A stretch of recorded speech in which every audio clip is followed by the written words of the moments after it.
back to another episode of Research Flow. Today, I'm very happy to have this amazing scientist and woman. She is from the Philippines. She got her bachelor's degree in agriculture. After that, she got a master's degree in plant pathology, and currently, she is working on her PhD at Louisiana State University. Say hi to Jobelle. Hi. Hello. Hi. How you doing, Jobelle? Good. It's Friday, so I'm more excited about that. Yes, for the finally weekend. Friday. How's the weather treating you lately? Well, it's a bit rainy, gloomy, but it's fine. It's fine. I'm used to it. Yeah, what about the traffic? The traffic. I've been here, and the traffic has always been here. Always the same? It's always the same, so it's not a shock. Yeah, it's not a shock. So tell me a little bit more about your background. You got your bachelor's degree in the Philippines. In which university exactly? Yeah, I did my bachelor's in agriculture. Mm-hmm. So I did major in crop protection in Central Luzon State University. Okay. So yep. And after that, you moved to the US to do your master's degree, or you moved for an internship? How was your process to get here? Yes. So after getting my degree, I worked first for 2 years as a researcher, and I'm working for the Philippine Rice Research Institute for 2 years as a science research analyst. So I work on rice for 2 years. I work on several projects involving weeds, pathogens, and insects. So Wow. And how did you? So I guess my question is like, how is the understanding of getting into a graduate program in the Philippines? In my home country, in Honduras, for some reason, we believe, or I used to believe, that you need to just finish your bachelor's and then you need to get a job for 1-2 years, and then you should apply for a master's. Is that the same in the Philippines or not? it depends on how you look at it, but I think it would be more beneficial for a person to do that, because for example, for me, I did 2 years of work experience first, and then work on my master's, and it helped me a lot to navigate from bachelor's work and then to grad school. So it really didn't shock me on the workloads and all those kinds of things. That is really interesting. So you moved directly from your job to do a master's degree? Yes. Yeah. Wow. I have noticed that in the Philippines, every single person that I know, you guys have a really good English. How is that? I'm not sure as well. Probably because of, I don't know, too much exposure to, I would say, internet or something. Okay. But we have, yeah, I noticed something as well. Like some people from other country also mentioned the same thing. Yeah.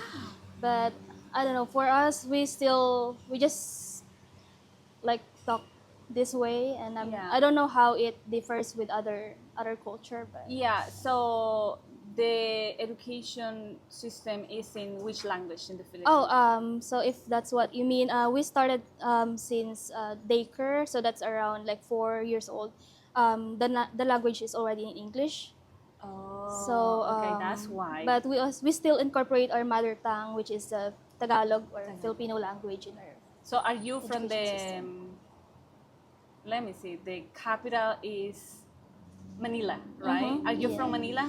No, I'm in the province, Oh. so Nova Ecija. How far from the Philippines? It's 4 to 6 hours depending on the traffic, but normally 4 hours. Okay, from and how Manila. many islands does the Philippines have? Oh, there's a lot. There's a lot, yeah. Yeah. Yeah. I'm just picturing the map. Yeah. Yeah.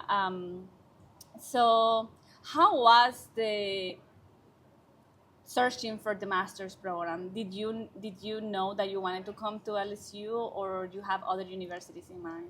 Oh, when I first heard about assistantship and like doing graduate school outside the Philippines, I already have like thought about it.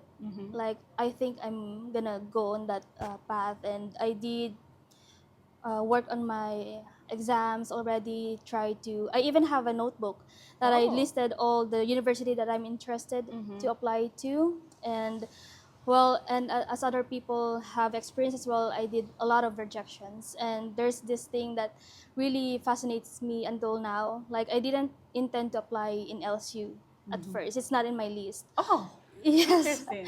I first went to apply to Georgia. In fact, I have been have initial discussion with the professor there, but at some point, our I think the projects that he has and probably my goal It was is different. not like aligned. But for some reason, God has His own way of like Yeah. making the path for you. So at one day, I just like have this message from my colleague who's already in here, and she asked me like, why don't you try applying here, because you already have your exams, my GRE, TOEFL already prepared, everything. and and I did try sending email to my professor now, and at first I think it went to the like spam Okay. Yeah. section of the email. So I tried to follow up, and then at first he emailed me like, oh, I'm so sorry, there's no funding at the moment. But after a few hours, Oh. it's just after a few hours, he emailed me again like, hey, I got like the position open, and do you have your papers already and those kinds Documentation of and everything. exams? Yeah. And I said, oh, I did send it at the first time I emailed you. And then from there on, he asked me to work with our secretary in the department, and then yeah, it's very fast. So Wow, that's really good. yeah. So, can you share a little bit about your journey into science? Like, since you were a child, when did you realize I want to go this way? At first, I'm just like um, most of the kids who has their like doctor dream. Yeah. But when I went to my high school, we had so much science on our curriculum. It's called special science section. Oh. So we have that curriculum. So we have more of advanced science and mathematics. And at first, I thought of getting degree in chemistry, but then I have this. I was so afraid that all those chemicals um, will be an issue for my Yeah. asthma and all those kinds of Oh, things. you have But asthma? yeah, but the thing is, for like in my fourth year, I was introduced with this like good agriculture program in my previous university, which is CLSU. So from there, I went to enroll. And the funny thing is, I even enrolled first as agriculture, but my family wants me to enroll in agricultural engineering. Oh. So after coming back from enrollment, they asked me to go back again to the university and change it. And I was Stop. like, I tried, but Did you try? I tried, but Okay. that system is like, oh no, you just need to drop the next semester and then Yeah. and just do it again. And then I was so lazy to do that, so I just continued agriculture. But I fell in love with crop protection, and Yeah. so yeah, here I am That's doing things for the crops. that's really good. So, was there any member of your family who was like, "You got this, do this"? No, they were very supportive, but they don't really demand you to do things. They always push us like follow what we want, and that's what I really appreciate with my family. Even my relatives, they are very supportive. And yeah, the major, I would say, courses that we have in the family is like agriculture, education, and then police. Oh, So okay. so I went to the other one. That's For really sure. good. So, can you tell us a little bit more? What is your focus right now as a PhD candidate? Because you're a PhD candidate. So, what are you working on it at the moment? So at the moment, I'm working on the mechanism of a bacteria that we have found very effective in my master's program. So during my master's program, we have found this biological control agent to be very effective against two major diseases of rice, which is sheet blight caused by Rhizoctonia solanae, and burkholderia glume, which causing bacterial panicle blight. So we found that in my master's program for 4 years that it's very effective in the field condition. And then now I'm continuing that mechanistic studies on that same biological control agent.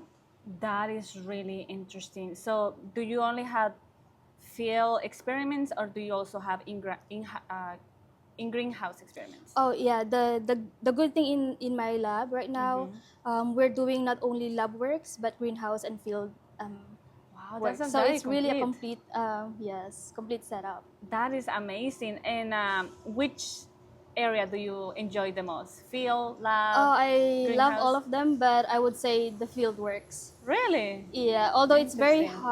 very hot outside, but you will be able to breathe the fresh air and see a lot of greens, especially when the rice plants are growing. You will see a lot of greeneries around the area, and when they're ready to harvest, it's just golden. Everything is golden, so that's what fascinates me That's always. amazing. So, what is something that you learned while working, and then something that you took from that experience and you brought it to your graduate program, both masters and PhD now? Well, I think it applies to anything, but as long as you're passionate about what you're doing, it's not gonna be like a work for you. It's Wow. just like doing what you love, and I'm really grateful that I'm not um, I'm not even thinking it as a work, and it's just my passion. So I really am grateful for that as well. That's amazing. And as a woman in science, Yeah. is there any specific barrier that you have experienced or any challenge so far that you can share with us? Um, as of the moment, I'm just happy that I don't experience that kind of. But I'm aware that there's this still um, discrimination, I would say, for the women in science. But in the department, it's and especially in my lab, we are fairly, treated. So as I mentioned, I even have the field works. But before I come here, my professor even told me, "Oh, there's gonna be a lot of field works, and normally that's a job for a guy or a man." But I assured him that it's fine. I'm used to work in the field, and it's not gonna be a big deal. So those kinds of treatments, that's very equal to each and every one of us. It's like a good thing as well because I don't feel discrimination, and Yeah. everyone is treated fairly. That that is that is really, I'm very happy to hear that, to be Yeah. honest, that you haven't experienced anything like that. What about a key milestone so far in your graduate program?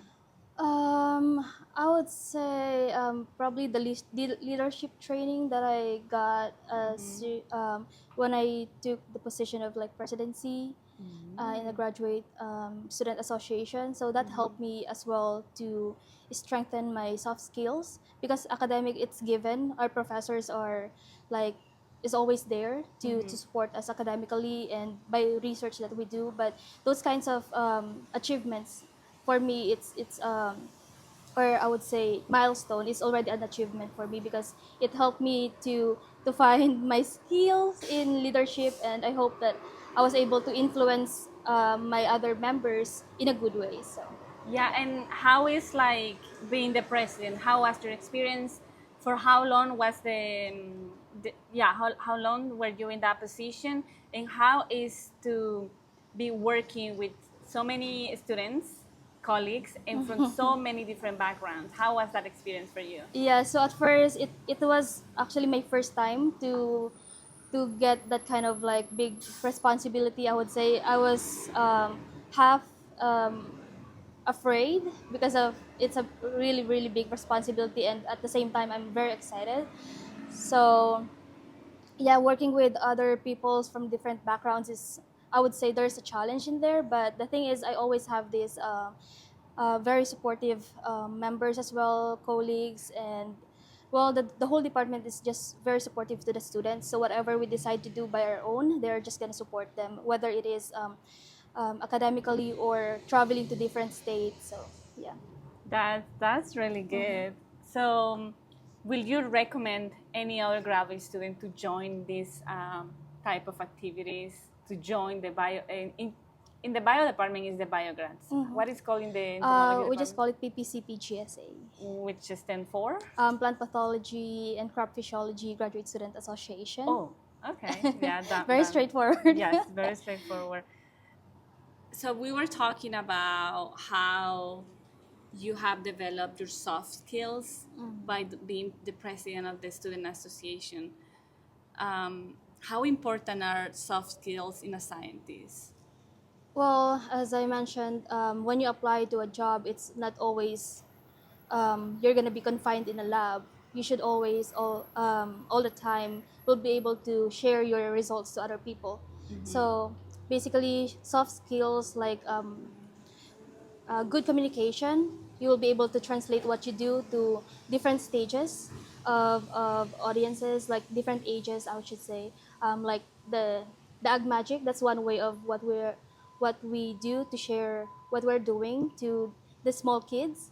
So if you are able to translate what you do to those kinds of kids and then to other peers, like when you do conferences, that would be a great opportunity as well as a scientist to develop those kinds of like communication skills. And if you apply for a job, they don't just ask for what you do, like what your CV says. There's always this interview, and they will always assess you how you showcase yourself, how you do leadership skills, how you do communication, and all those kinds of things. So Yeah. Do you think that you are born a leader or you can become a leader as a human? there are probably a lot of people, I would say, that are born leaders, Leaders? but of course, everyone has our own chances of becoming one if we're not born as a leader. Yeah. And it's just a way of, I would say, your hard work to become one. If you really like what you do, and then you're gonna strive for it to Yeah, get that. I agree. So you mentioned when you could do the ag magic. Can you tell us a little bit more what that is? Oh yeah, because there's a lot of like kids going to the Ag Magic. I think around 6 to 10. I'm not sure about the ages, but yeah, they always visit LSU. And in agriculture, different departments like the plant pathology department, entomology department, we have these booths, and we showcase what we are doing by showing like healthy and unhealthy plants, what the fungi are, and how it affects the plants, how these cute little microorganisms could actually cause disease to our plants, and what should we do to protect them. So those kinds of things. Yeah, that's really good. You know, I've been to the Ag Magic like Yes. multiple times, but I never put attention. I never stopped to think about the benefit that you get as a graduate student being there and doing this. But Yes. it makes total sense now. Like, and somehow you're getting used to talking public. If you're not used to it, you're shy, Yeah. and then you get to share your knowledge or your current research, as you mentioned before, to a different level of understanding. In Yes. this case, kids. I really like that. Yeah. Maybe we should do something similar, or maybe we do in the bio department, and I'm not uh, aware of that yet. So you also mentioned that going to the conferences helps you with the soft skills development, right? Yes. Yes.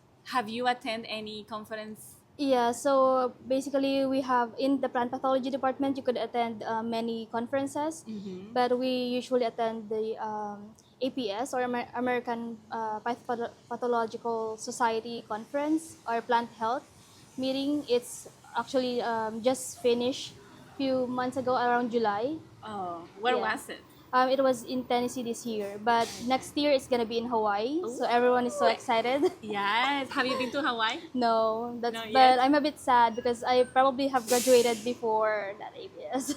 Oh boy, that's true. Yeah. I'm pretty sure you will have the opportunity to go in the I hope future. so. I hope Yes, so. you will. So, also presentations, conferences are very important. What about publications?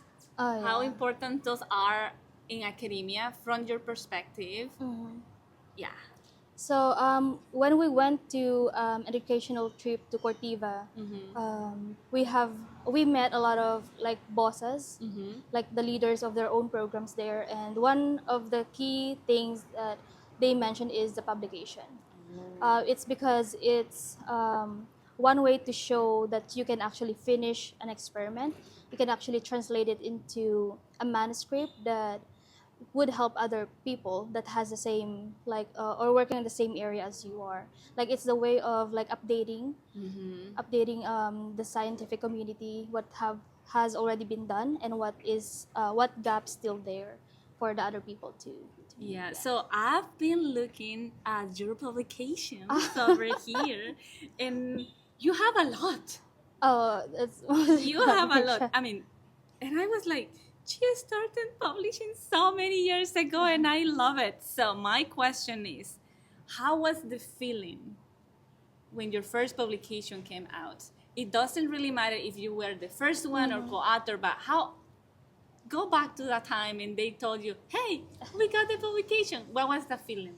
I was very excited. I remember, I think my first publication was in the Philippines when I'm already here. So my previous boss contacted me about publishing our work on the weeds of rice.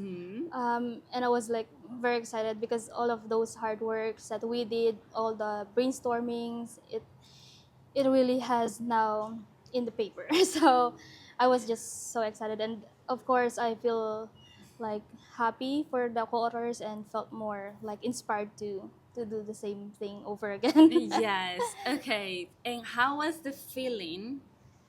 Oh, you have one this year. Yeah. So, how was this feeling this time in 2024? How different was the way that you felt this year from back in 2017?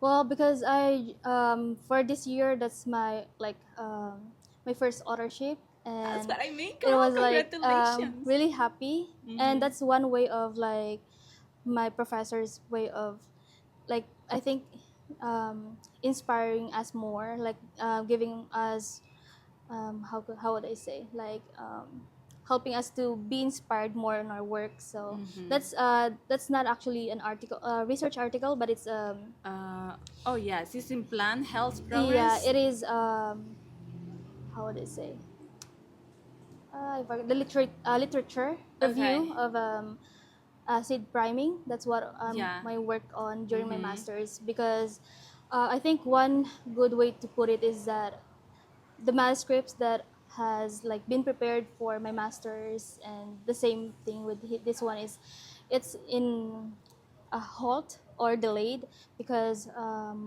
our my main work on my masters is on the process of patent, and because of that we Mm. cannot publish anything related to that. So my Okay. master's degree is not yet published. It's okay. Yeah, until they got the permit. Oh, yeah. Yeah. So, can you tell us a little bit more about the difference between publishing in a journal and this? Um, you call this report or is Literature review. what's the Yeah. difference? So basically, articles or research articles, they are complete, I would say, research work where you have your experimental design methods and results, as well as your conclusion based on your objectives. Whereas for literature review, it's like writing narrative. What are the updates on the subject matter? What are the I would say new technologies, if there are, that is applied on the same topic or something like that. It's like updating as well scientific community. What are the new things that they should be like in lookout for about that thing? Thank you. Yeah. So, talking now that we're talking about this, the article publishing and literature review, how do you stay focused and motivated after you work on it and you send it to your professor and he gave you feedback and there is more feedback and there is more feedback? How do you stay motivated to keep going? And I think it can be very easy to say like, oh gosh, I've been working on this for so many months, I don't want to do it anymore, oh please stop. But how do you keep yourself up motivated? Well, if you are getting more reads on your manuscript, I would say that means that he's really reading through it. So that's a good sign, because if you are not getting any feedback on the manuscript that you submitted to your professor or to anyone else for, I would say, peer review, that means that they are not interested, or they are not working on it. So if you're Yeah, getting more and more read, it's that good. means that it's getting better, Mm-hmm. and you will see from the you can compare from the first submission of the drop to the last one that those words are getting like fewer. Fewer and fewer and Yeah. fewer. Yeah, that's yeah, that's a good way to put it. Mm-hmm. Yeah. How when you work in collaborative projects and manuscripts, Yeah. how do you manage to work with so many different people in different times, and how difficult it is, and how do you balance? Well, a good example is the manuscript that we have been working Mm-hmm. since last year. So we have submitted the paper last, I think, November, and we had a feedback from the reviewers, and there's just so many.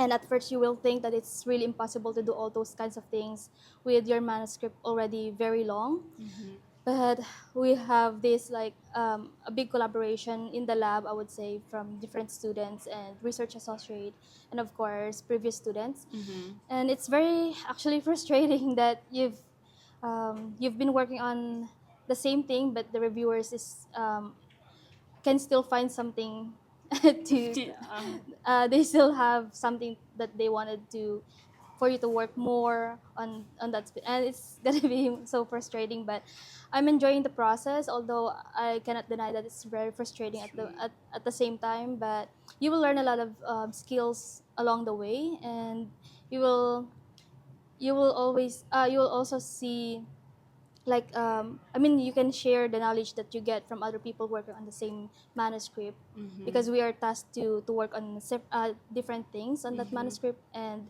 you can learn from each other, so I think that's a win-win. Yeah, good. Yeah. And most important questions, not really, but how do you treat yourself after you submit and you get the email, your manuscript is ready for publication? How do you treat yourself? How do you celebrate? Oh, it's either I would lie low on the lab, Okay. or I'll just because I really like cooking, so I would probably cook a really nice meal, or just have a free weekend for myself. Just That's really movie good. it or whatever.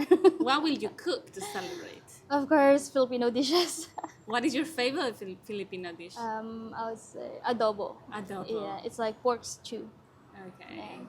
Yes. One of my really really good friends, he got married a couple of months ago, Mm-hmm. and his now wife is from the Philippines, and he was telling me about the food, and he was telling me about adobo, and I was like, I can wait for your wife to come to the U.S. so I can try her food. Oh yeah. But yeah, yeah, I think that that's a really nice way to treat yourself. Like have Yes. a weekend off, just watch movies or shows. What are you currently watching? I have a lot. I like um, I would say thriller movies, K Okay. drama, anime. What is your favorite anime? Um, there's a lot, but currently I'm waiting for, I forgot the name, but there's just a lot of like lists that I have and I need to watch Mm-hmm. them. But I think I still like Naruto. Naruto. Yeah. Listen, a lot of people love Naruto. I have never seen Naruto. Have you seen it then? No, I have never seen Naruto, and I think that it's time for me to start watching Naruto because every single person that I ask, do you watch anime? And they like, yes. And they talk about Naruto, and it's like, maybe Yeah. I have to do it. It's finished, so I think it would be nice to watch it, because there's in different animes there's just a lot of seasons, but Mm-hmm. currently, yeah, I just remembered it now, there's like this Demon Slayer and other things, Mm-hmm. Jujutsu Kaisen, so yeah. Yeah. I have seen just a few, but I grew up watching Sailor Moon. I don't Oh know. yeah. That's my favorite. I watch Sailor Moon. If I'm sad, I just watch an episode. So I grew up watching Sailor Moon, Dragon Ball Z, Mm-hmm. Ranma. I don't know. I love Attack on Oh Titan. yeah. And my favorite ever is Violet Evergarden. Have you Oh seen it? yes, Yeah. yes. I I love like that as well. Yeah, I love that so much. But yeah. So what is something that you could tell or do you want to tell to any small little girl from the Philippines thinking or dreaming about coming to the US and getting to a graduate program here? Well, I would just say that they need to like really it all starts with a dream, so Yes. just find what you really like to do, and if you really like it, then you just need to work hard to get it, so. Yeah, that's true. I always I have a lot of cousins and I have 5 nieces, and I'm always thinking about like I hope they get into science. But then it's going to be their choice, right? Of course. Yeah, so I share here with you, oops, I don't know how many I gave you. Yeah, It's that like one. 4 Yeah, or one 5. and one. Yeah. So maybe if you want, we can talk about this just for a little bit. Do you want to tell us what is this about? So it's like this figure says the country of birth of foreign-born, what is this? Science and engineering highest degree holders living in the United States by degree level in 2019. So there are lots of countries from all over the world, including Philippines. Yes. Yeah. So it's really sad that I don't see Honduras over here, but we can see how, you know what? It's so sad that it's in black and white and we cannot really see it. But yeah, maybe we can go to the other one because I cannot really. Yeah, we can look at this one.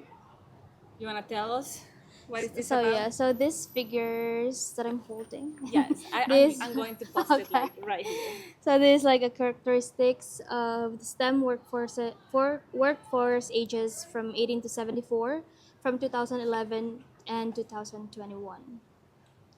So they're like comparison between females and male, Yeah. which shows that male still has, I would say, more male or in STEM workforces than females.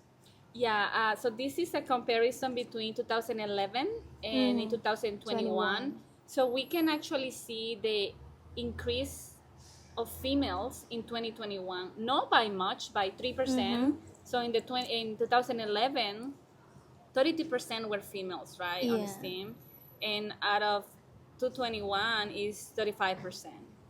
And then we have another graph where it include race and ethnicity. Do you want to tell us about that? Yeah, so 77% is, what is this, black or African American, 11 is Hispanic or Latino, and then 7 Asians, and then 74 the white people. Yeah. So that was in 2011, right? And then in 2020. 2021, we have. An increase in 3% Yeah. for the Asian. That's good. How do you Yeah. feel about it?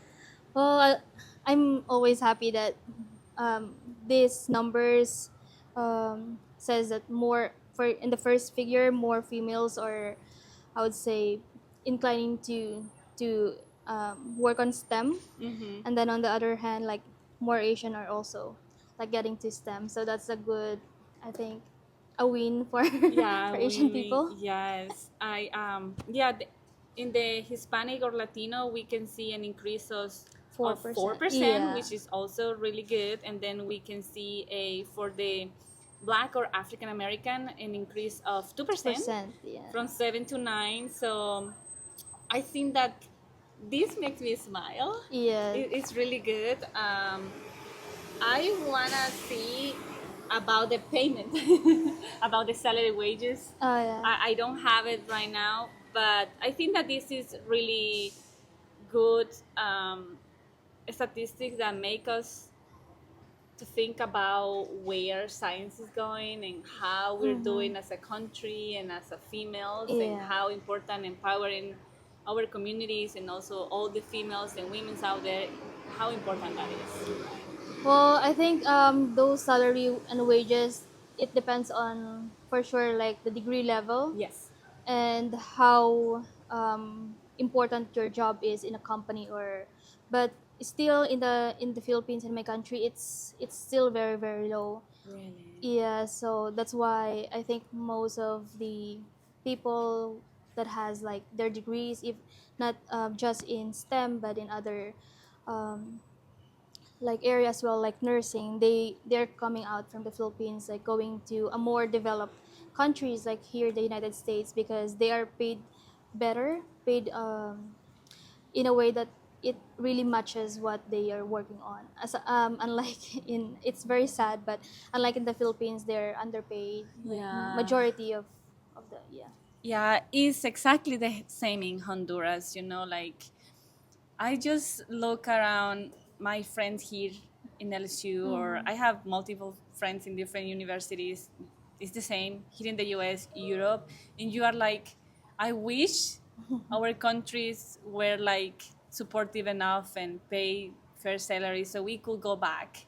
I know. But most of the times it is better just to go and yeah, it's sad. But hopefully that change in the future for our Yes. future generations. Yeah. Actually, I learned that there's this program for the scientists that had their degree outside the Philippines or even just work outside the Philippines. They have this program called Balik Scientist. Uh-huh. It translates to like Balik is come back, like as a Oh. scientist. So they ask you to come back and they pay you, they give you programs or a project to work on, and then I think it's I'm not sure how good the salary is, but I think it's better compared to the normal Oh. jobs in the Philippines. But they really try to to to Yeah.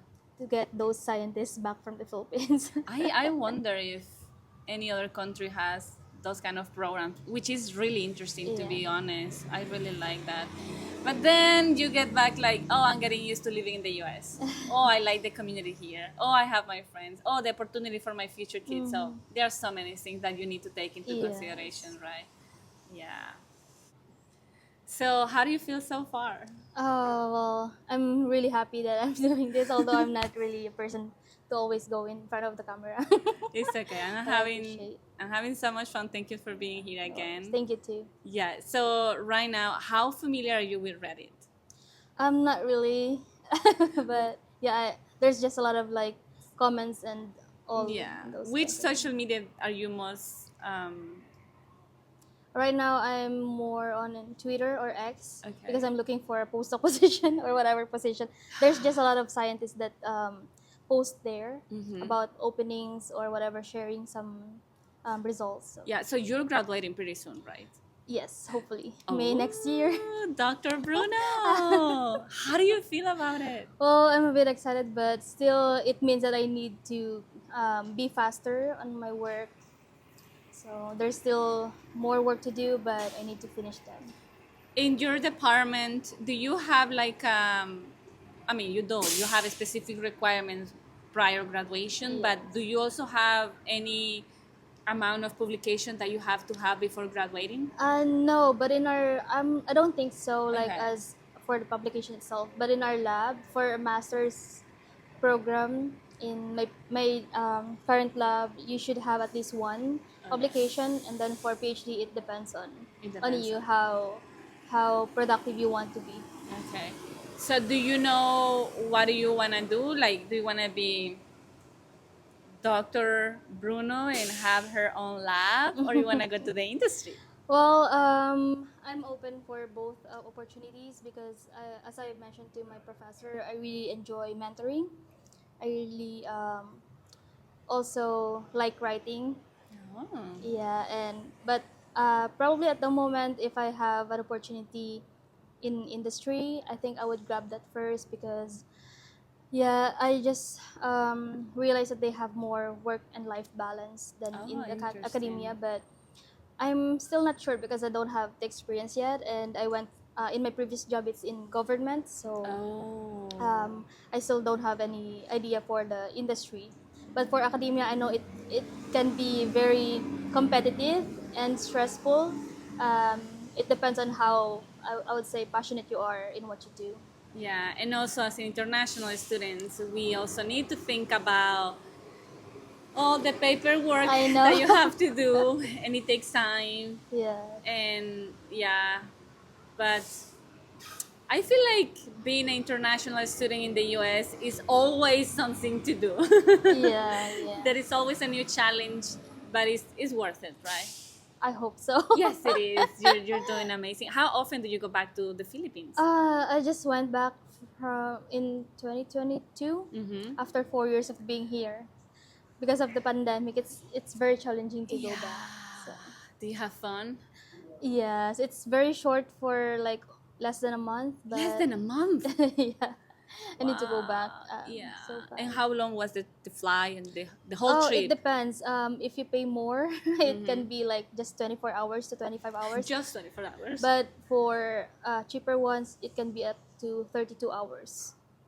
So you basically just live there in a plane. Wow, that But I is, don't want to waste my time, so I just grab the a little bit expensive yeah, one. but it's worth it It because family is, is everything, yeah. right?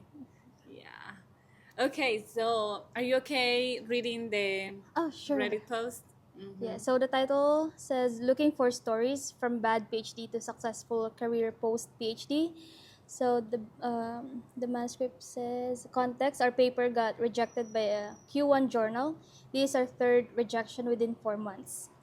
Desk rejection first journal, then post review rejection on the second journal after around 70 days. Desk rejection on the third journal. So far, we have been aiming for journals with impact factor less than or greater than 15. So it's a very high Okay. um, journals that are targeting. And he says, I'm devoted. I understand that this is how it's in academia, but I'm also frustrated. I'm on my final year with still so much to do, experiments and writing. I feel it. So if I would, so I would like to hear some success stories from this group for much needed encouragement. I would like to hear from people who had a bad PhD experience but now is doing so much better, whether in academia or industry. For example, anyone here who graduated without publication but ended up doing well in academia afterwards or obtained a decent industry position. Anyone here who has experienced extending your PhD? So I would love to hear that from you. Okay, do you want to go first or want me to go I'll first? probably can go first. Okay. I'll go. Okay. Me? Yeah. Okay, so I don't have, and also a PhD student, right? I do not have any publication at the moment. I hope I can get one soon. So that's why I was so interested in asking so many questions. To be honest, I know people who finish their PhD without a single publication, but then during their postdoc, they focus on that and they are Yeah. also successful. So I think that publishing is very important, but I don't think that is going to be the definition if you're a good PhD student or Of not. course. Yeah. Yeah. So my opinion on that is also on this one is it depends on where you want to work Mm-hmm. or where you want to work. If you're gonna go through academia, of course, publication is very very important. Whereas if you're gonna go to industry, there are some bosses that doesn't really require publication because they want your skills, and it depends on probably the lab that you come from. Mm-hmm. If they will require you to publish or something like that or not.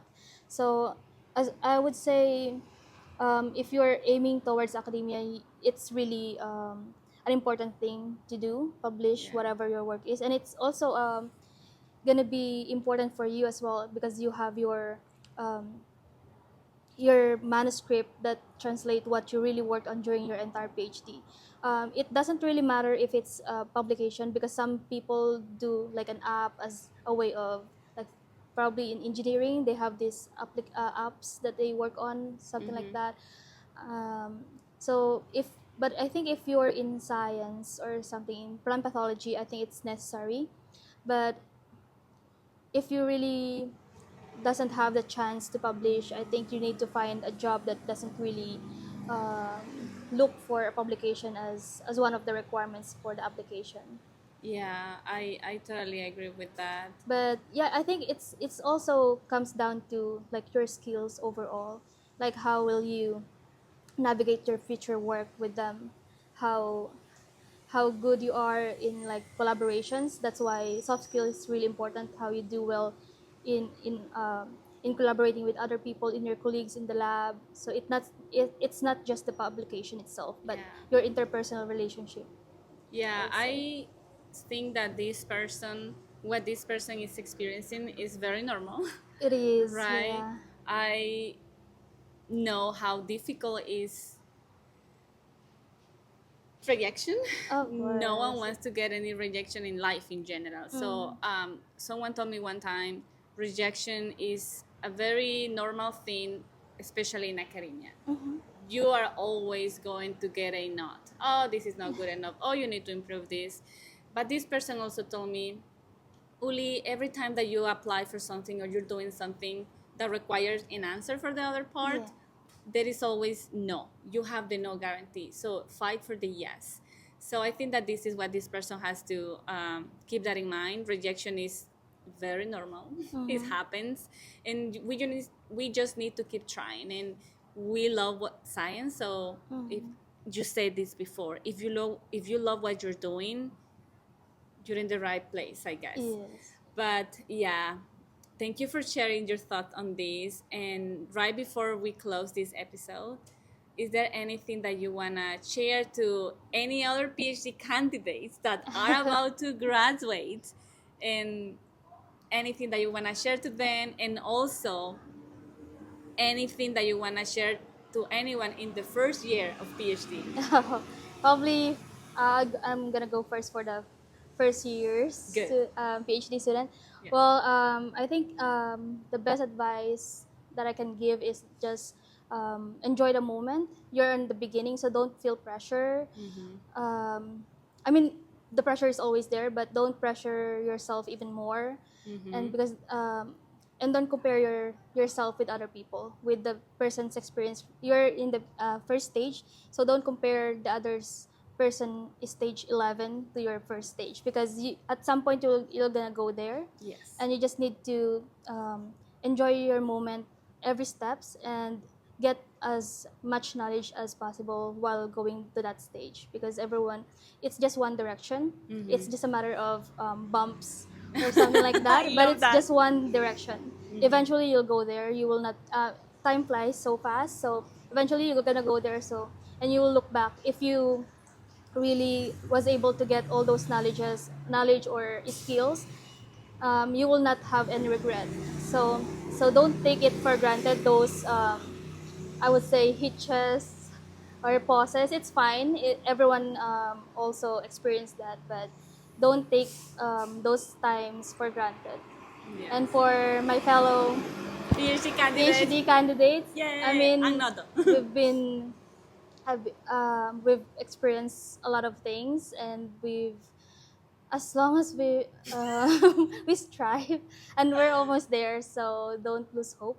That's Yeah. very cliche, but that's really, we shouldn't lose hope, because the end is also very very near for us. I mean, we're gonna pass through this and then eventually go to the real world, and all our hard works will pay off. So Yeah. even if it's so hard, just strive. Yeah. Just do it.